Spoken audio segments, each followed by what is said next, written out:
I've recently returned from hiking across the Portuguese island of Madeira. Did you know that if you fly there with just your backpack and your tent, you can hike across the entire island in under a week? The MIUT, or Madeira Island Ultra Trail, is an ultra running route. It's 115 kilometers long from Porto Muniz in the west to Machico in the east, and there's over 7,000 meters of elevation gain. And whilst I couldn't run it if my life depended on it, this is brutal. Absolutely brutal.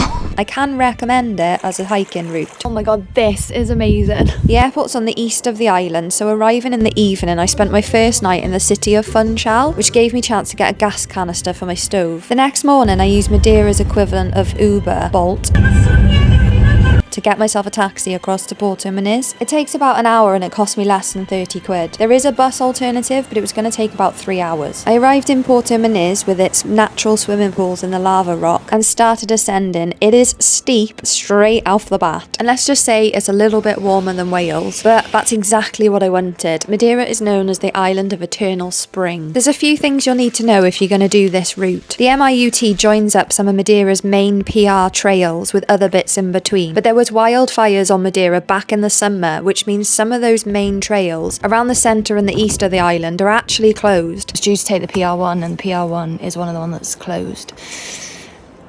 And I don't think they're going to be opening anytime soon. The IFCN Madeira Gov website gives you all the information about trail closures. I had to reroute from the Encomida Valley because both the PR 1.3 and the PR 12 were closed, leaving me no other route out of that valley apart from where I'd come from. The other thing to know is that wild camping is not permitted wherever you want on Madeira. However, there are designated wild camping grounds which you need to get a license for. It's free, but you need to book it online. Some of them are for only 3 or 4 tents, and when I looked for those, they were all booked up. I think it's a good idea that they do this on Madeira, but you have to look early if you want to get the licenses. And I think because they're free and you have to book the exact night you're going to be there, people just book them just in case. And I found some of the smaller ones were actually empty when they were supposed to be booked. So I'll be honest, I did do some stealth camping. I pitched really late, I left really early, sometimes I camped in a bush, and it goes without saying, I left no trace and didn't disturb anything, apart from the bush. I'm in a bush.